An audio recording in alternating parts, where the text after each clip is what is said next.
तीन भुवन में सार वीतराग विज्ञानता शिव स्वरूप शिवकार नमो त्रियोग समाहिते। जय बोलो परम पूज्य वीर सागर मुनि महाराज की जय।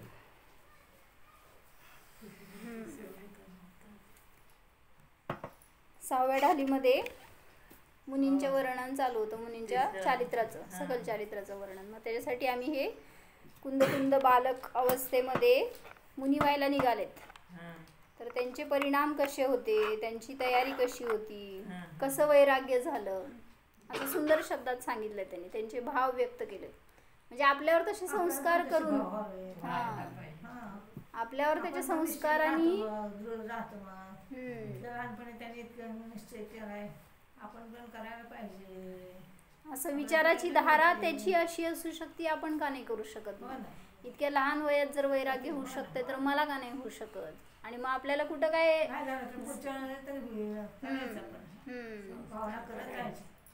आणि त्या मातेचे पित्याचे पण जे काय प्रश्नोत्तर आहेत त्याच्यावरनं पण आपल्याला आपले काय प्रश्नोत्तर असलेले सुटतात, किंवा कुठं काय आपल्याला अडथळे येणार असतील, कधी आला आपल्यावर पण तसा प्रसंग काय, तर त्यातून पण आपल्याला मार्ग मिळायला चान्स आहे म्हणून। तर 4 संज्ञांच्या द्वारे माता पितांनी त्याला भय दाखवलं की मामा आठवतंय ना मागच्या वेळेस काय सांगितलं होतं? आहार, भय, मैथुन, परिग्रह या 4 संज्ञांचं भय दाखवलं।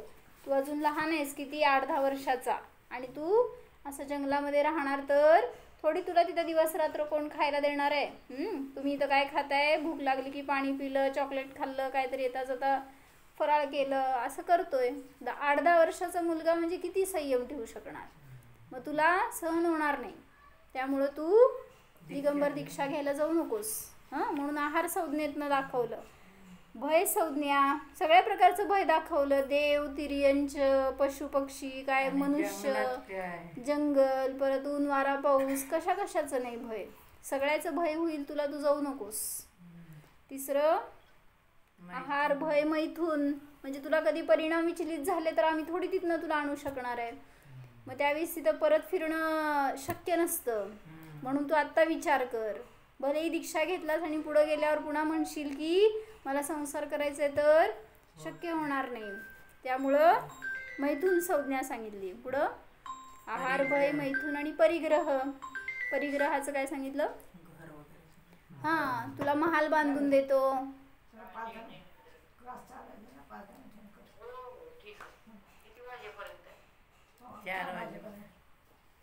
काय म्हणले? तुला राजमहाल बांधून देतो, सगळं खेळायची साधनं देतो, काय म्हणतात, सगळे दागिने, पैसे, वैभव, सगळं पाहिजे ते सगळं देतो, पण दीक्षा घेऊ नकोस, ओ बेटा हट तजो। मग माता पिता काय म्हणते? नाही, माता पिता म्हणते बेटा हट तजो, आणि मग कुंद कुंद काय म्हणतात बालक? ओ माता मोह तजो। तुम्ही काय म्हणणार आहे? तर आता सांगतायत तीव्र मोह आणि त्याच्याने मन चंचल होईल तुझं, असं सांगून त्याला माता परावृत्त करतीये। तीव्र मोह में बुद्धी काम नहीं करती, मन चंचल हो जाता है। PDF बघा त्याच्यात आहे। म्हणून तू मोही होशील आणि भ्रष्ट होशील, म्हणून तू दीक्षा घेऊ नकोस, असं माता सांगते कुंद कुंद बालकाला। त्यावेळेस कुंद कुंद बालक काय म्हणतायत? म्हणजे विचार कर ना, एक मुलगा आहे आणि तो चाललाय दीक्षा घ्यायला, तर प्रिपेअर्ड आहे अंतरंगातनं। म्हणजे तुम्हाला जसं तुम्ही डॉक्टर बनायचं आहे, नाही जाऊ दे तिकडं डॉक्टर, तर डॉक्टर बनायचं आहे तर माहिती आहे ना किती मोठं पुढं पुरुषार्थ आहे आपल्यासाठी, किती मोठे कष्ट आहेत, काय काय करावं लागणार आहे त्याच्यासाठी, सगळं संसार करायचं आहे तर किती खंबीरतेने करावं लागणार आहे, ह्याचं तयारी करून तुम्ही पुढं सरकणार आहे ना, म्हणजे पहिला विचारातून प्रिपरेशन आहे। मग तसंच इथं पण हे तर दीक्षा घ्यायला निघालेत म्हणल्यावर पहिल्या अंतरंगातनं तयार आहेत, त्यामुळं समोर कोण येऊन काय जरी विचारलं तरी पण त्याच्यासाठी खंबीर आहेत उत्तर द्यायला। त्यामुळं सांगतायत तू मोही होशील आणि ते तुला काय म्हणलं? बुद्धी काम करणार नाही, जेव्हा मोहाचा उदय येतो मन चंचल होईल आणि तू भ्रष्ट होशील, म्हणून ओ बेटा हट तजो असं माता सांगतीये. आता खुंद खुंद सांगतायत. तीव्र मोह गुरु से दूर करता है, तभी अपना रौद्र रूप दिखाकर जीव को मोक्ष मार्ग से भ्रष्ट करता है. तीव्र मोहाचा उदय आला तर गुरुपासून भ्रष्ट होतो, दूर होतो. आणि त्याचा उदय रौद्र रूप आला तर मोक्ष मार्गापासून भ्रष्ट होतो. परंतु मैं इच्छाओं का अंत करूँगा और सारे जीवन अपने श्री गुरु को छोड़कर कहीं प्रभावना के नाम पर भी नहीं जाऊंगा. किती सुंदर सांगितलं. म्हणजे एक एक असे वाक्य आहेत ना, ते आत्ताच्या सगळ्या सो कॉल्ड साधूंना सगळ्यांना असं ते उलट वाचायला पाहिजेत असे आहेत. कारण आपण कशा कशाच्या मागं भ्रष्ट व्हायला लागलोय. किती सुंदर सांगितलंय. अजून ते तर साधू नाही आहेत, पण तरी सुद्धा तयारी इतकी चांगली आहे अंतरंगातनं. म्हणून विसागन महाराजी पण हेच सांगायचे ना, प्रभावनेच्या नावाखाली तुम्ही धर्मात प्रवेश करू नका. कोणाला तरी सांगायचंय समजवून किंवा प्रचार करायचंय, सगळ्यांना जास्त बोलण्याची शक्ती आहे म्हणल्यावर सगळ्यांना समजेल, प्रभुत्व आहे म्हणल्यावर सगळ्यांवर वर्चस्व होईल, असल्या इच्छेने नाही. मला कल्याण करायचं ही भावना असेल तर धर्मात आला तर योग्य आहे, नाहीतर तिथं जाऊन पण संसारच केला. म्हणून आंबा पण नेहमी लोकेशन आणि प्रभावनेला विरोध करतात. तुम्ही काहीतरी दाखवायला, सांगायला, सगळ्यांसमोर एक्सपोज व्हायला, त्याच्यासाठी धर्मात यायचं नाही आहे. मला माझं आनंद, मला माझं सुख शोधायचं आहे ना, त्याच्यासाठी मी इथं आलो. मग ह्याच्यासाठी म्हणून साधना करा. मैं इच्छाओं का अंत करूँगा और सारे जीवन अपने श्री गुरु को छोड़कर कहीं प्रभावना के नाम पर भी नहीं जाऊंगा. म्हणजे काय सांगायचं त्यातून, मी जर गुरूंच्या चरणाशी राहिलो तर कुठला मोह मला दूर करणार आहे, कुठल्या मोहाने मी भ्रष्ट होणार आहे, कुठं मी त्या धर्मापासून दूर जाणार आहे. मला चान्सच नाही आहे. म्हणून मी त्यांच्याजवळ राहणार, त्यांच्या चरणाशी. फिर मोह मेरा क्या करेगा, श्री गुरु की आज्ञा अनुसार ही मेरा वर्तन होगा. जर त्यांच्या विरुद्ध मी गेलो तर मला तिथं भ्रष्टतेचा योग येईल, पण मी त्यांच्यापासून दूर जाणार नाही आहे, त्यांच्या आज्ञेत राहणार आहे. मैंने तो अपनी देह गुरु को सौंप दी है और उन्होंने मुझे मेरा भगवान सौंप दिया है. हे छान सांगितलं. काय, मी त्यांना माझं सर्वस्व समर्पण केले तर त्यांनी मला माझा आत्मा दिलाय. बास ना, माझी वस्तू मला दिली आहे, दाखवून दिली आहे, तर अजून मला काय कशाची अपेक्षा नाही. मग कशाचा मोह मी करणार आहे. किस रोग का क्या निदान है, यह श्री गुरु ही अच्छे से जानते हैं. कुठला रोग आहे आणि कुठला उपाय हो, भवरोग. आणि त्याचा उपाय काय, शुद्धोपयोग. म्हणजे सगळ्यात मोठा हा रोग आहे. मोहाचा रोग म्हणा, भवरोग म्हणा, त्यातून बाहेर पडायचं तर एक स्वसंवेदन, निर्विकल्पानुभूती, शुद्धोपयोग, ह्या सगळ्यापासून मी भिन्न आहे ह्याचे अनुभव जाणणे, हाच त्याच्या सगळ्याचा उपाय आहे. किस रोग का क्या निदान है, यह श्री गुरु अच्छे से जानते हैं, तो फिर मोह का उपाय भी वे ही करेंगे. मामा, जर मी मोही झालो तर मला कोण सांभाळणार. मी जर गुरुच्या जवळ राहिलो तर गुरु सांभाळतील. घरात राहिल्यावर सांगा काय होणार, सांभाळणार कोण. उलट जास्त रोगी बनवतात माहित आहे. म्हणजे मोहाचा रोग आहे वाटलं तर ते सगळे रोगीच आहेत जवळपासचे, त्यांनी तुम्हाला रोगातनं कसं मुक्त करणार हो. म्हणून निरोगीच्या जवळ राहावा तर इन्फेक्शन होत नाही. कुठलं इन्फेक्शन, मोहाचं इन्फेक्शन. म्हणून घरात राहतो म्हणून अजून जास्त आपण रोगी होतो. रोगी रोग को वैद्य को बताकर निश्चिंत हो जाता है, उसी प्रकार मैं तो विकार की सूचना देकर अवसाद रहित आत्मा में मग्न हो जाऊंगा और श्री गुरु मेरे समस्त दोष मिटाकर मुझे भगवान बना देंगे. किती विश्वास. म्हणजे मी माझं सगळं रोग त्यांना सांगून टाकल्यावर, पेशंट आहे तुझ्याजवळ आला समज आणि त्यांनी तुला सांगतायत मला हे दुखतंय, संपलं. विश्वास इतका टाकलाय की तू मला त्यातनं बरं करणारच. आता मी काय करायचं राहिलं, काय करायचं सगळं तू करणार. तसं मला आता रोग झालाय, भवरोग, मी गुरूंच्या चरणाशी आलोय, गुरूंना मी सांगून टाकलो, आता मला काय करायचं राहिलं. जे करायचं ते सगळं गुरु करतील. म्हणजे औषध देणारे तेच आहेत. मग किती मोठे इंजेक्शन दिलं तरी पण चालतंय. मुझे भगवान बना देंगे, समस्त दोष मिटाकर. माँ ऐसे श्री गुरु अनंत जन्मों के पुण्य से मिलते हैं, है ना? क्या अब भी मैं न जाऊं? आता उलट प्रश्न. एवढा वेळ तिला सांगत होता, हो हो आता सांग मला, तू जाऊ का नको मी? असं आता त्यांनी स्वतः सांगितलं. म्हणजे आता काय म्हणायचं, माता पलटली असेल बहुतेक. मातेकडचे सगळे प्रश्न संपलेत. तर मग काय सांगतायत कुंद कुंद बालक, ओ माता मोहत जो जाने दो वनवासो, माता मोहत जो दीक्षा निभा सकोगे. आता काय म्हणायचं, थोडंसं मोठे मोठे भय दाखवून झाले, आता त्यातनं पण तो बाहेर पडलाय म्हटल्यावर थोडंसं पिघळली माता असं म्हणा. आता तू दीक्षा घेतलास तर काय होईल ह्याचं सांगायला लागलेत. म्हणजे दीक्षा घेऊन तुला ते निर्वहन होणार का त्याचं, म्हणून त्याच्यासाठी थोडंसं प्रिपरेशन अजून. सच तो कहो, क्या सचमुच तुम इस दीक्षा को निभा सकोगे.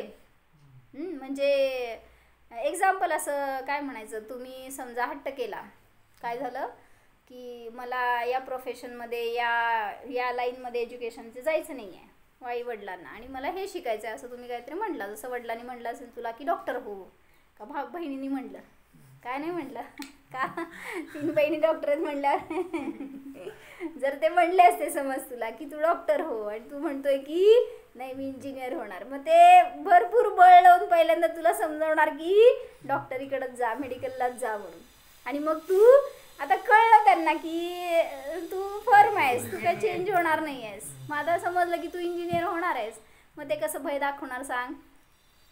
दाखवणार की तिथं पण बघ इंजिनिअरिंगला जातोयस, त्याच्यामध्ये 4 वर्ष अडकून पडावं लागतंय, त्याच्यानंतर जॉब मिळायलाच नाही का नाही माहीत नाही कसं. म्हणजे म्हणायचं की आता ती थोडंसं टिल्ट झाली म्हणा, थोडीशी नरम झाली असं म्हणून मग आता ती विचारतीये, तू खरंच दीक्षा घेतला तर त्या दीक्षेचं निर्वहन करू शकणार का, निभा सकोगे क्या. कुंद कुंद, माँ तुम्हें अपने दिए संस्कारों पर शक कब से होने लगा. आईवरच उलटच बाउंसर. जरा मेरी आंखों में देखो, मुझे देखकर बोलो क्या सचमुच मैं इस मार्ग के योग्य नहीं हूँ. म्हणजे असं कधी बघितलं का हो मातानी तुमच्याकडं की ही मोक्ष मार्गस्थ होणार आहे, हे सिद्ध होणार आहेत, असं कधी बघती का माता. किती मोह आहे त्या मातेच्या डोळ्यामध्ये, त्यामुळं तसं सिद्ध रूप दिसत नाही. तसं मुनींच्या रूपामध्ये, धर्म करणाऱ्याच्या रूपामध्ये काय बघितलं होतं जयश्रीमा, काय बघितलं होतं सांगा.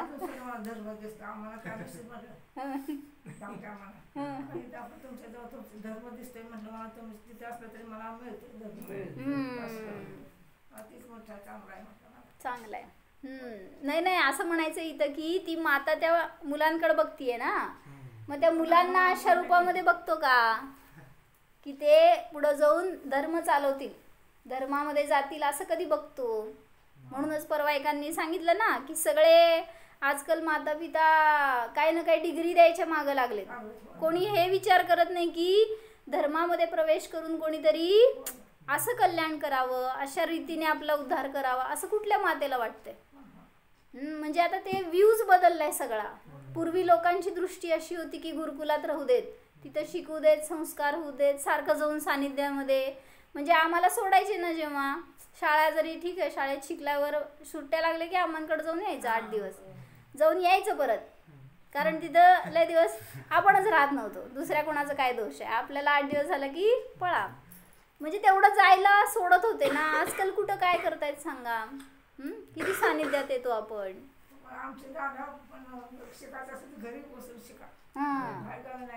बरोबर असंच.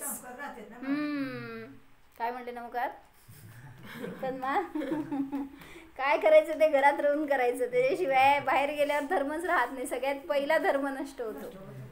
आणि मग ती आस्था राहत नाही, ते एक त्याचे भाव राहत नाही, तसं समर्पण राहत नाही. केलं तर केलं, नाही तर गेलं. पहिली दुसरीलाच बाहेर सोडायची. आणि तिकडचं वेळ वाढवायला लागलेत. एक झालं की एक ट्युशन क्लासेस आणि तसलं काय कराटे डान्स असल्यामध्ये घालवल्यावर काय मिळणार आहे हो. म्हणून किती चांगले संस्कार होते पूर्वी, ते चांगले संस्कार जपायला पाहिजे. तुम्ही घरात कोणी मोठं नाही शिकणारा शिकवणारा कोणी नाही. माता पित्यालाच पहिला संस्कार करायला पाहिजेत असं झालंय आजकाल. ते पोरांवर तर नंतर माता पिताच बदलून गेलेत आता, त्यामुळं सगळं बदललंय.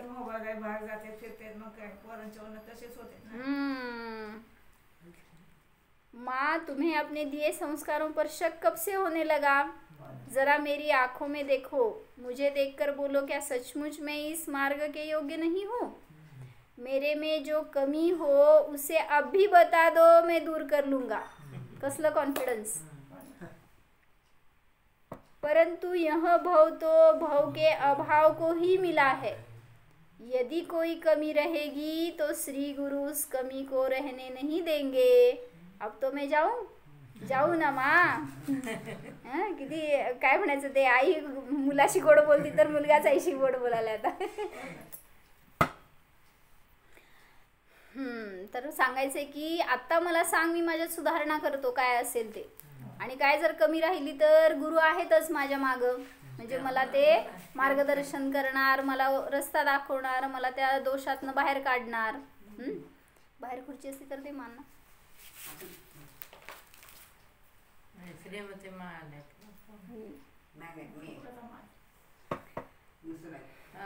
काय म्हणतोय मुलगा? म्हण मातेला काय म्हणते कुंद कुंद बालक मातेला? जाने दो वनवासो माता मोहत जो. माता सांगतेय की तिथं गेला तरी पण संसार कमी नाहीये. म्हणजे आता पुन्हा वेगळ्या व्ह्यूनी दीक्षा घेतलास तरी, तिथं गेलास तरी पण तिथं पण अनेक संकट येऊ शकतात. जसं ते सानिध्य मिळेल तुला. इथं का नको वाटतंय संसार करायला? कारण ह्याच्या निमित्तात दुःख आहे, संकट आहेत, जे काय पुढं आहे ते आपल्याला मुक्तीचा मार्ग नाही आहे. म्हणून जरी तू मुनी संघात गेला तरी तिथं काय कमी आहेत का? प्रत्येक आता काय म्हणायचं, हजारो मुनींचे संघ होते पूर्वी. प्रत्येकाचे विचार वेगळे वेगळे. मग कसं पटणार? नाही पटलं तर काय करणार? असं आता ती भय दाखवतीये. बेटा संघों में तक विवाद सुनने को मिलता है. म्हणजे तेव्हा पण होत होतं माँ. म्हणजे मतभेद होतेच ना. उगीच 363 झाले का? एकाला पटलं ते त्यात राहिला, न पटलं ते बाहेर गेला. असं करतच अनेक मतांची स्थापना झाली. संघों में तक विवाद सुनने को मिलता है, वहाँ कैसे रहोगे? तिथं गेल्यावर तुला असं विचार करता येणार नाही, या संघात राहायला नको, हे मला गुरु नकोत, असं विचार करता येणार नाही. मग काय करशील? ओ बेटा हट तजो मत जाओ वनवास, असं तुमची मातानी तुम्हाला म्हणायला पाहिजे. ओ बेटा मत जाओ बंबई, मत जाओ संसार में, मत जाओ मोहामध्ये. सगळीकडून परावृत्त करायला पाहिजे उलट. कुंद कुंद म्हणतायत, कषाय एवं इच्छापूर्ती समस्त विवाद की जड़ है. का विवाद होत आहेत? त्याचं पण कारण मोह आहे. मग मोहाचीच ही रूप आहेत. कषाय आहे, इच्छापूर्ती आहे, कोणाशी मतभेद आहे. सगळं का होतंय? कुठं पण राहावा, घरामध्ये राहावा, नाही तर बाहेर फ्रेंड्समध्ये राहावा. का आपले मत जुळत नाहीत? एखाद्याला वाटतं माझं बरोबर, मग त्या कषायांच्या पुष्टीसाठी म्हणून मग मतभेद होतात. मैं इनको ही निर्मूल करना चाहता हूँ. मला मोक्ष मार्गात जायचं आहे, काय विवाद करायला जायचं नाही आहे मला कोणाशी. त्यामुळं मी काय करणार, यांना सकल काय समूळ नष्ट करणार, इच्छाला आणि कषायांना. आत्मज्ञान एवं स्वरूप संचेतन के सामने कषाय एवं इच्छा उत्पन्न ही नहीं होते हैं. जेव्हा मी स्वतःला जाणणार आहे, कोणाच्या बद्दल कषाय राहणार आहेत? मामी कषाय संपवायचे आहेत ना? कसं संपवायचे हे सांगायला लागलेत. कसं? कोणीही येऊ दे समोर, त्याला जीव बघायची दृष्टी ठेवा. तर का होणार हो कशा आहे? हा, बरोबर. मग ज्याच्याबद्दल होतात ना कशा आहे, प्रॅक्टिकली करा. काय म्हणायचं, इंटेन्शनली त्याला समोर जीव पहा तर नष्ट होऊन जातील, भेद राहणार नाही तिथं. मग त्यांनी हे असं का केलं आणि असं करायला पाहिजे हे विचार राहत नाही.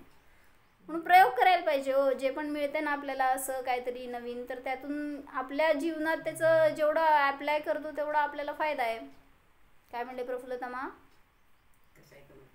कसं करायचं? सगळ्यांना, सगळे जे पण येतील, नवरा बायको, पोरं समोर आले, काय दिसायला पाहिजे? असं मी नेहमी बघते बरं का. जर समजा समोर आपल्या तुमचे आदर्श म्हणून समजा जितूभाई आहे, त्यांच्याशी तुम्ही कसं बिहेव करणार? आम्हा आल्यासमोर त्यांच्याशी तुम्ही कसं बिहेव करणार? मग तसं का नाही करत तुम्ही जवळ असणाऱ्याशी? एक आदर देणं, एक धार्मिक म्हणून बघणं, एक आपले सहधर्मी म्हणून बघणं, असं का नाही दृष्टी ठेवत आपण? म्हणजे आपण सतत त्यांना एकतर कमी बघणार नाही तर जास्त बघणार. त्याच्या निमित्तात आपल्यामध्ये बरोबर. म्हणून सावधानता किती पाहिजे. सहज परिणाम करतो आणि स्वतः आपण आपल्यापासून धर्माला दूर करतोय, आपण धर्मापासून दूर जातोय. कोण करणार आहे तुम्हाला? पंचम काळ नाही, षष्टम काळ नाही, स्वतःच दूर करतोय. म्हणून सांगतायत काय करा, स्वसंचेतन करा, तर कशा आणि इच्छा उत्पन्नच होणार नाहीत. कर्मोदय वश होने वाले विकार से अप्रभावी न्यायक भगवान आत्मा देखने पर सभी जीव निर्दोष दिखाई देते हैं. फिर विसंवाद कहाँ रह सकेगा? जर मी सगळ्यांना निर्दोष परमात्मा बघितलं तर कसला विसंवाद होणार? जसं असं एकांचं झालं बरं का. 2-3 बायका माझ्या समोर आल्या होत्या आणि त्यांच्यामध्ये एकीने सांगितलं, स्त्री एका दुसऱ्या स्त्रीला असली चप्पल का घातली, इथं का ठेवली, असं जोरात ओरडली. त्या दुसरी स्त्री होती ती ज्ञानी, ती काय म्हणली असती सांग? म्हणजे ह्यानी कोण मला सांगणार आहे, किंवा हे असं कशाला सांगायचं, काय तिथं संबंध नव्हता बरं का. असं काहीतरी जर म्हणलं असेल तर त्या स्त्रीने सहज म्हणली, ठीक आहे मी उद्यापासूनही घालत नाही, उद्यापासून मी तिथं ठेवत नाही. संपलं, निवळूनच गेलं ना सगळं तिथं. असं आपण किती सहजतेने सोडवू शकतो एक काय म्हणतात कॉन्फ्लिक्ट्स असलेले. पण त्याला नुसतं का आणि कुठं कशाला असं का म्हणलं की संपलं. मग तिथं वाढत जाणार आहे ते मॅटर. म्हणजे सहज करायला पाहिजे. ही का भाजी केली म्हणून ओरडलं तर मामी मला ही नको होती, मला आज रोटल्याच का नाही ठेवल्या, मला आज ताक का नाही दिलं, असं म्हटलं तर आपण ठीक आहे, नाही तर नाही. असं म्हणजे आता मावशीच्या बाबतीत पण असं होतंय हो. म्हणजे तिला आता आणायला कोण नव्हतं, आज सकाळी उशीर झाला, 8:30 वाजून गेले, 8:45 वाजले होते, पण गाडी आली नाही कोणाची. मग मला म्हटली मी 2दा फोन केले पण अजून कोण आले नाही, काय करू? मी म्हटलं मी जाऊन बघते कोणाची गाडी आहे का. राहू देत म्हणली, येतील. म्हणजे मी म्हणायचं ते ती म्हणली हो मला. म्हणजे आकुलता अशी करत राहिलो तर काय होणार आहे, स्वतःला अंतराय करतो. आणि त्याचं फळ आपण अनुभवलं असेल. अनुभवा. जिथं आपण विरोध करतोय, कशाय करतोय, आकुलता करतोय ना, स्वतःच अंतराय करतो स्वतःसाठी. मी तर लय अनुभवलंय स्वतःसाठी. म्हणजे मला हे शिकायची लय इच्छा होती पण शिकायला मिळत नव्हतं म्हणा, किंवा विरोध झाला जेव्हा पहिल्यांदा, तेव्हा इतकी आकुलता झाली, इतके संकलेश झाले की का आपल्याला शिबिराला पाठवत नाहीत, का आपल्याला बाहुबलीला जाऊ देत नाहीत, असं घरातल्यांच्या विषयी. आणि त्याचं फळ मला अनेक दिवस, अनेक महिने, अनेक वर्ष शिकायला मिळालं नाही. म्हणजे मी स्वतःसाठी कसं अंतराय बांधलं. म्हणून म्हणायचं किती सहजतेने आकुलता करतो आपण आणि त्याचं फळ मग आपल्याला भोगावं लागतं. नको सहजतेने. म्हणून मागं पण सांगितलं होतं ना मी, महाराजजी होते ना, मामा वीरसागर महाराजजी होते सोलापूरमध्ये. तर तिथं सकाळी प्रवचनाला येणारे जे होते त्यांच्यामध्ये एक स्त्री होती. तिला फार इच्छा असायची प्रवचन ऐकायची, करायची, पण ते त्यांच्या नवऱ्याचा विरोध होता. ते म्हणायचे घरात सकाळच्या वेळी काम असते, नाही जायचं. आणि मग ती म्हणायची सगळं मी उरकून जाणार, पण ते जाऊ देत नव्हते. मग त्यांना इतके क्लेश व्हायचे, ते घरात बसून रडायच्या. आणि मग एक दिवस दुपारी महाराजांच्या जवळ जाऊन सांगितलं तिने, महाराजजी मला फार आकुलता होती, मला रडायला येतं. आणि रडली ती जाऊन महाराजांच्या समोर. महाराज म्हणले, बाळ तू तिथं राहून सुद्धा धर्म करतेस का? अटॅच्ड आहे ना, मला जायचंय, पण कर्तव्य सोडून जाऊ नका. तिथं आकुलता करून तुम्ही सगळं सोडून जर मंदिरात येऊन बसणार असेल तर धर्म नाही होत असतो. म्हणले महाराजांनी सांगितलं, तुला आज नाही मिळालं ना, 100% उद्या मिळणार आहे, पण आकुलता करू नकोस. आणि खरंच तसं झालं. आज ती स्त्री रोज येते मंदिरात प्रवचनाला, तिचा नवरा सोडून जातो. कसं झालं सांगेन. असं होत असते परिवर्तन. आपण स्वतःसाठी अंतराय करायचं नाही एवढंच. कुठल्याही गोष्टीमध्ये जिथं आकुलता आहे तिथं दुःख आहे. कर्मोदयवश होने वाले विकार से अप्रभावी न्यायक भगवान आत्मा देखने पर. मी सगळे जे संघात आहेत त्या सगळ्यांना न्यायक बघेन ना. कोणी जरी मला विरोध केला तरी सुद्धा त्यांना मी निर्दोष परमात्मा बघेन. मला कशाला विवाद होणार आहे मग. म्हणून मी विसंवाद करू देणार नाही, होऊ देणार नाही. कहाँ रहेगा. भवितव्य का विचार करने पर भी शांति आती है. योग्यता प्रमाण जीव प्रयास करता है. फिर मैं किसी के एवं कोई मेरे औदैहिक भाव को आदर्श नहीं बनाएंगे. म्हणजे मी काय जे चुकी केल्या किंवा माझ्याकडनं काही दोष घडले तर ते कोणाला तिथं राहणार नाही. ज्याच्या त्याच्या परिणामानुसार तसं घडतं एवढंच मी जाणणार आणि सगळ्यांना मी निर्दोष पाहणार. त्यामुळं मला तिथं आकुलता होणार नाही. म्हणून तू काळजी करू नको माता की मी तिथं जाऊन काहीतरी वादावादी करेन, तिथं जाऊन पण संसार करेन, असं काय शंका करू नको. हो माता मोहत जो. आता पिताजी आले मध्येच. एवढ्या वेळ गप्प बसले होते का, बायका बोलायला लागल्या, पुरुष गप्प बसलेत. आता ते विचारतायत काय, त्या मुलाला सांगतायत, कोई आपस में खराब व्यवहार करे तो क्या करोगे. तू जर नाही केलास, कोणी येऊन तुझ्याशी व्यवहार चुकीचा केला किंवा दिसलं असं की ते सगळे चुकीचे आहेत आणि त्यांच्यात तू कसं राहणार मग. दोन कोणी असतील साधून, त्यांच्यामध्ये जर वाद होतोय वगैरे, तर अशा ठिकाणी तुला राहणं तर होणार आहे का. कोई आपस में खराब व्यवहार करे तो क्या करोगे. कुंद कुंद. पिताश्री खराब व्यवहार के कारण ही दो ही कारण हो सकते हैं. एक वह दुखी हो या दो हमसे नाराज हो. काय हो. हां म्हणजे आपल्यावर घ्या हो. माझ्याशी कोण खराब व्यवहार करत आहे तर मागं दोनच कारण आहेत का. समजा मामी माझ्यावर खराब व्यवहार करत आहेत समजा म्हणले बरं का, तर पहिलं कारण एक तो वह दुःखी हो. म्हणजे तुम्ही दुःखी असाल तर तुमचं दुःख माझ्यावर काढणार आहे तुम्ही. म्हणजे ते दुःख बाहेर पडण्यासाठी एक समोर मीडिया लागते, म्हणून तुम्ही माझ्याशी चुकीचा व्यवहार करताय. आणि दुसरं हमसे नाराज हो, म्हणजे मी बोलवलं नाही तुम्हाला इथं. हाँ, म्हणून तुम्ही माझ्याशी खराब व्यवहार करणार. ऐसी दशा में क्रमशः सहानुभूती एवं समाधान कर्तव्य है. जर तुम्ही दुःखी असाल तर सहानुभूती देऊन मी तुमचा विवाद संपवून टाकेन. म्हणजे तुम्ही माझ्याशी कशाला गैरव्यवहार करताल.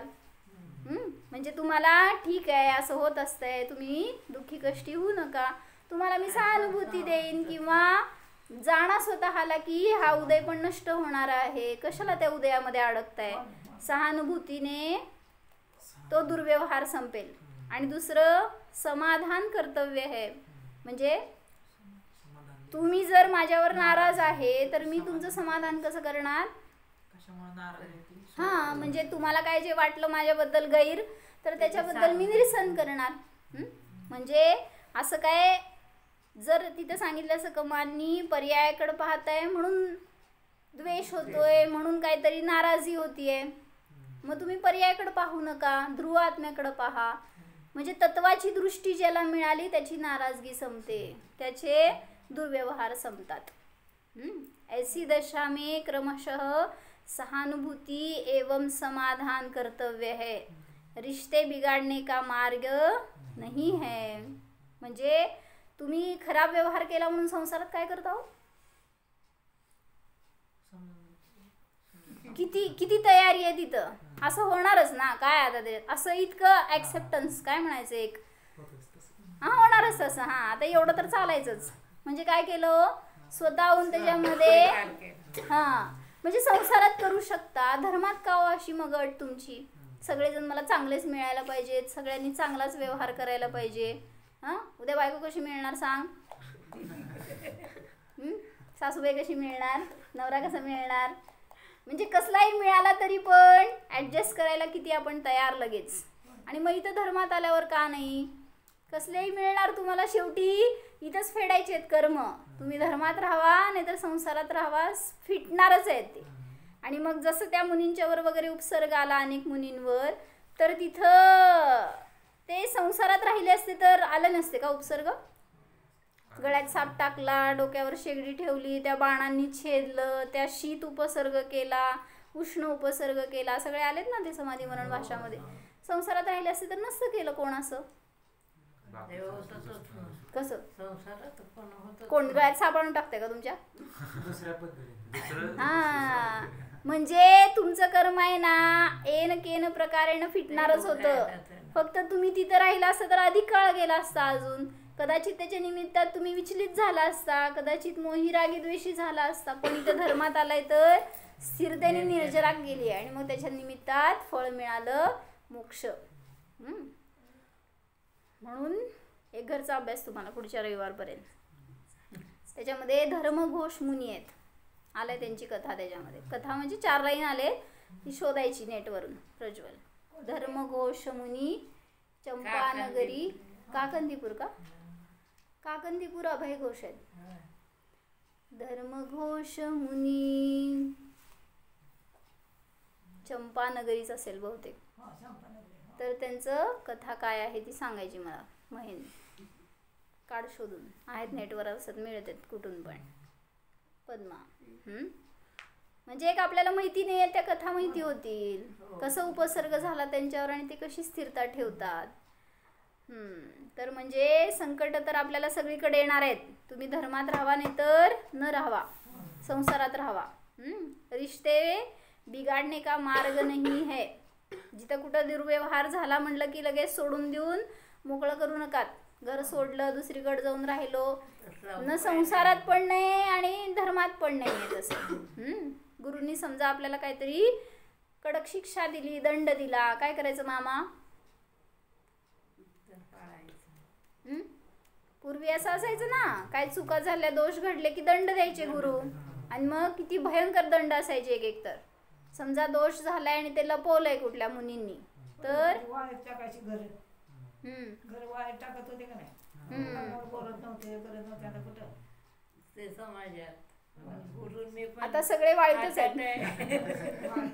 सगळे वाळीत आहेत आता, कुठल्या कोणाला वाळीत टाकताय.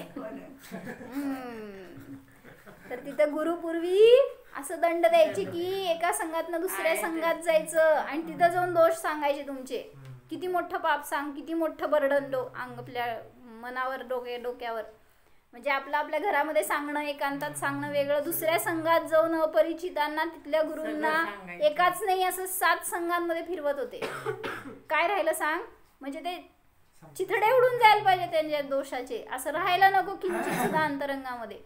असं विशुद्धी होऊन जायला पाहिजे, ज्याच्या निमित्तात तुम्ही जेवढं ते झाकायचा प्रयत्न करता तेवढं अधिक दोषी बनता.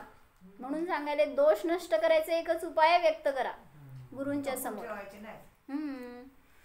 आणि जिथं असं एखाद्या वेळेस दोष करून बघा ना व्यक्त गुरूंसमोर किंवा असं आपल्या मोठ्यांसमोर, तर इतकं निर्भार वाटतं की बस एकदम निश्चल्य साधना होऊ शकते. मग इतके छान निर्णय करू शकणार, इतकं छान आपली साधना करू शकणार. पण जर ठेवलं अंतरंगामध्ये, समज सासू सुना आहेत घरामध्ये आणि काय मामी सुनबाईंनी काहीतरी चूक केली आणि ती तुम्हाला समजू द्यायची नव्हती, काय मामा, तर ती काय काय करणार, सगळ्या प्रकाराने त्याला लपवणार. पण एक लपवण्यासाठी दुसरा झूट, दुसऱ्यासाठी तिसरा झूट, असं करत करत उलट किती मोठा त्रास सांग तिला. म्हणजे ते अनेक ठिकाणी दाखवतात की काहीतरी पाप घडलं असेल तर ते झाकायसाठी अनेक पाप करावी लागतात. म्हणून म्हटलं ते एक पाप काढा ना मुळासकट. परत कोणी माझ्याकडे बघतंय तर त्याला माहित आहे का माझं बद्दल, असं शकनीच जगणार. म्हणजे आयुष्य सगळं वायाच. किती निर्विकल्प मस्त साधना करू शकत होतो पण स्वतःहून स्वतःचं जीवन धोक्यात घालतो. म्हणून सांगितलं एक दोष घडला ना लगेच व्यक्त करून टाका आणि त्याच्याबद्दल माफी मागायची. काय असं काय करता? सुनबाईंनी मागायची, सासूबाईंनी पण मागायचं. सासूबाईंनी पण मागायची ना. म्हणजे इतकं आपलं निर्मळ निखळ असावं रिलेशन. हा, तर तिथं मातासारखं राहू शकतो, नाहीतर मग भेद राहतो रिश्ते काय नात्यांमध्ये.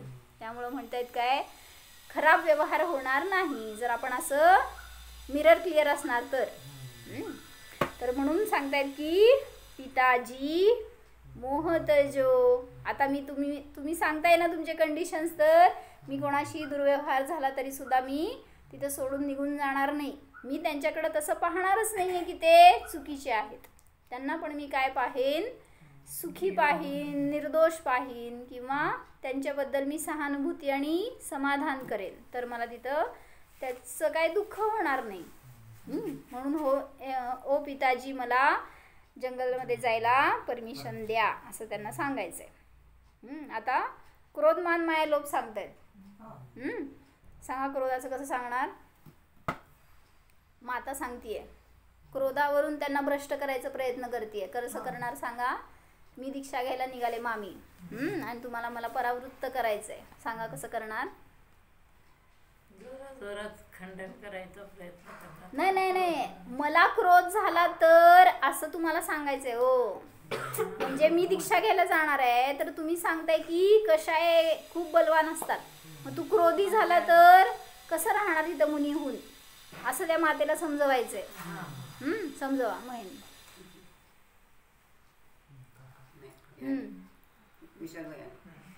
मी काय म्हणले सांगा प्रफुल्लतमा. बाहेरच महिन कसं सांगायचं. आम्हाला क्रोधबीत काय माहितीच नाही, आम्ही अस्पर्शी आहे क्रोधापासून.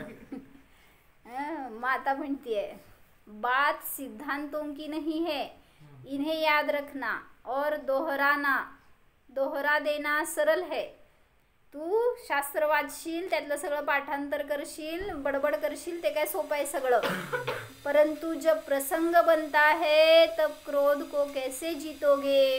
हे सगळं सांगितलं ना त्यांनी. दुर्व्यवहार कोणी केलं तर मी स्थिर राहीन, हे सगळं सांगणं वर्बली ठीक आहे. प्रॅक्टिकली जेव्हा तुझ्यावर तशी प्रसंग येईल तर कसं राहणार तू स्थिर, त्या क्रोधाला कसं जिंकणार.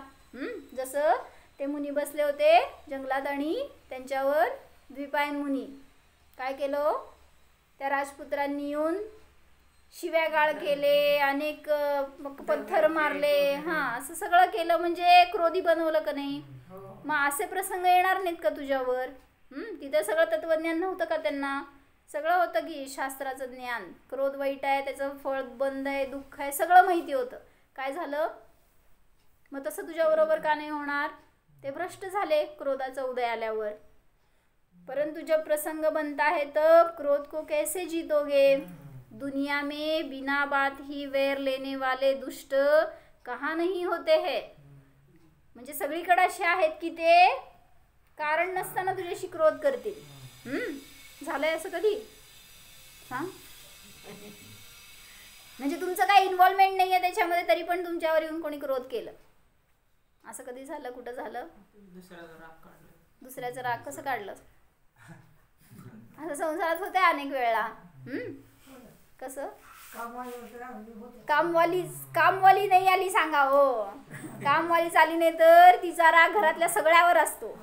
म्हणजे काय झालं, आदळ आपट सगळे भांड्यांचं वाजलं की समजून घ्यायचं आई क्रोधी आहे, घरात बाई क्रोधी आहे. मच्छर, बिच्छू, सर्प, आहार की अव्यवस्था, निरादर, प्रतिकूलता में क्रोध आना पवित्र मार्ग को दूषित करने जैसा है. काय म्हणले. ह्या सगळ्यांच्या निमित्तात तुला क्रोध आला तर तू समजून घे, त्याच्या निमित्तात तू पवित्र अशा जिनधर्माला दूषित करतोयस.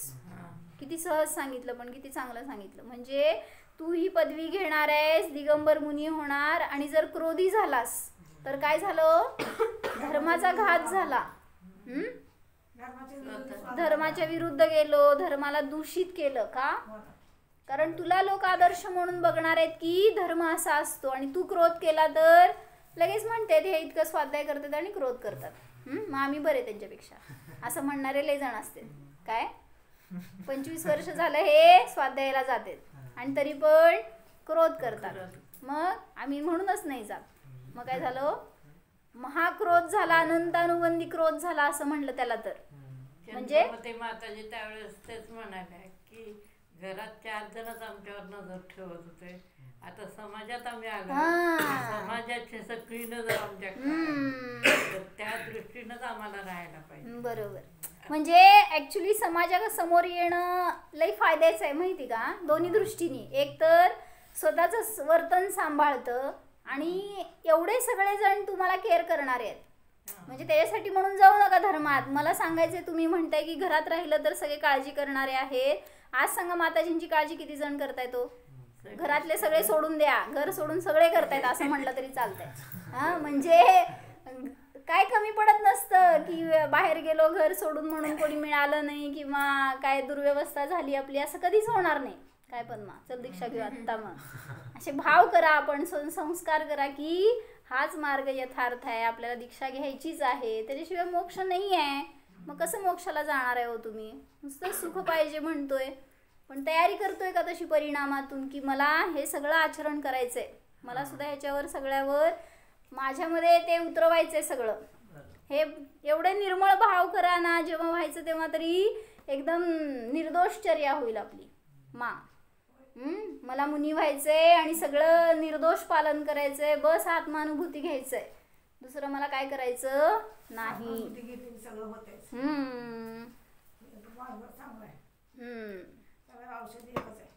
बरोबर. तर सांगितलं की मातेनी प्रतिकूलतेमध्ये क्रोध आला तर पवित्र मार्गाला तू दूषित करण्यास जसा आहे, म्हणून तू जाऊ नकोस, म्हणून दीक्षा घेऊ नकोस.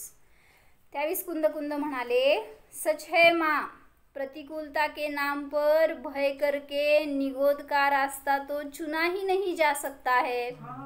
असं काय म्हणायचं, एकदम सिक्सरच उडवूनच लावलं एकदम. काय म्हणले, प्रतिकूलता येते म्हणून तुम्ही निगोदाला जाणार का हो?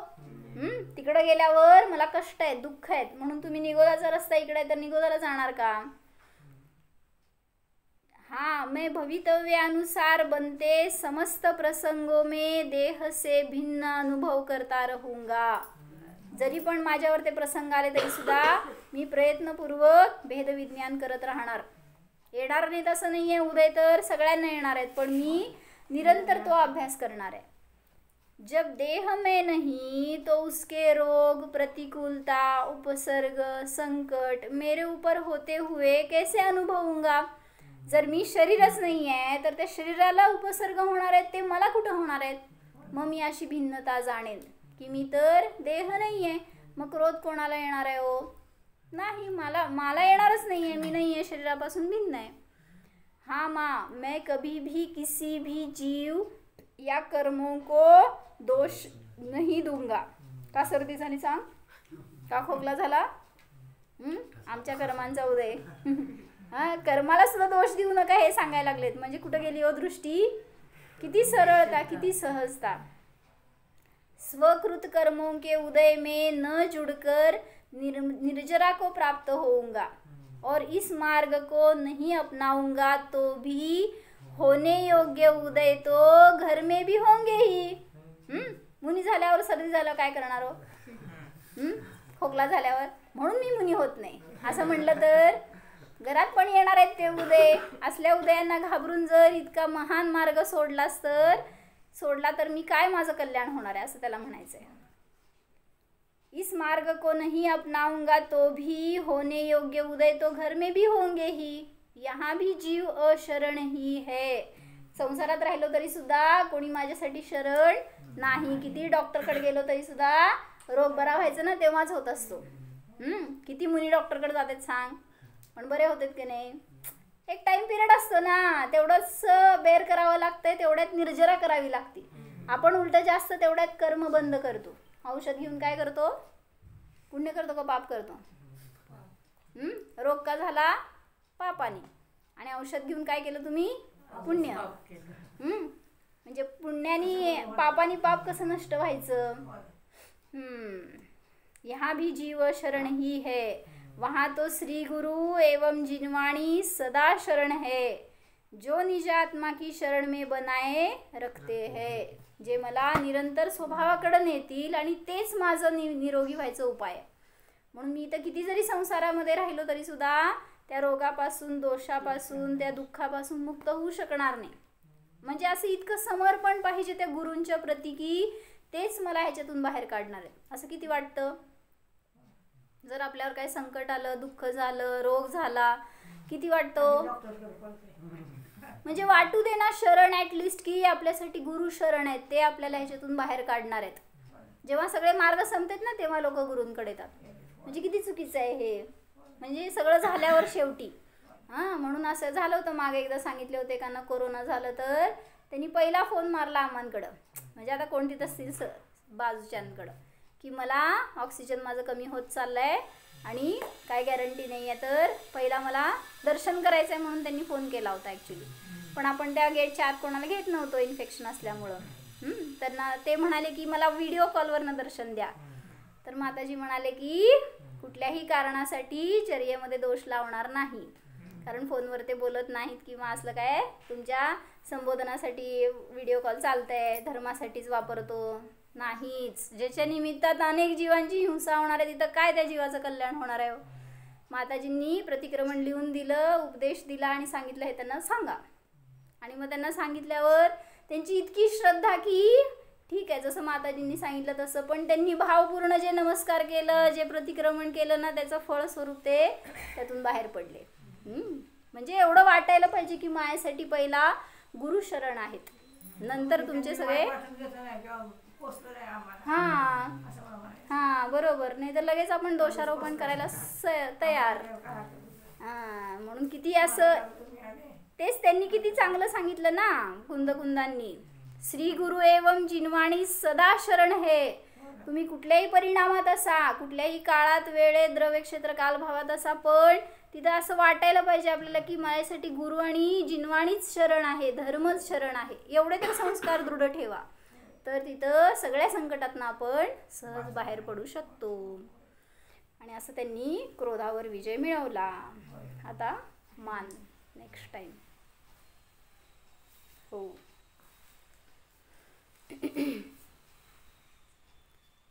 जाणा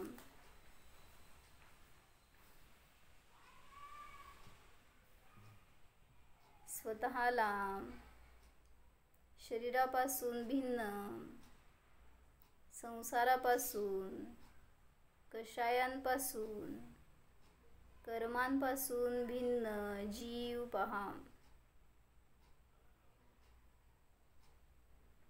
जाणणे हाच माझा धर्म आहे, समता हाच माझा स्वभाव आहे, निर्विकल्पता हेच माझे रूप आहे. अनुभव करा, आनंद माझ्यामध्येच आहे, परद्रव्यात नाहीच, संसारात नाहीच, कषायांमध्ये नाही, विभावांमध्ये नाहीच. या सर्वापासून भिन्न मी जाणणारा जीवच आहे.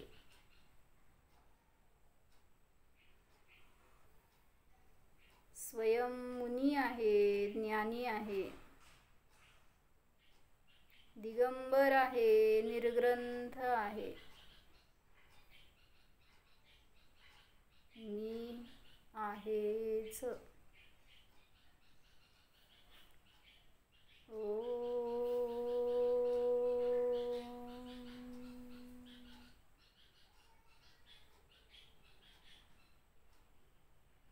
विसर्जन.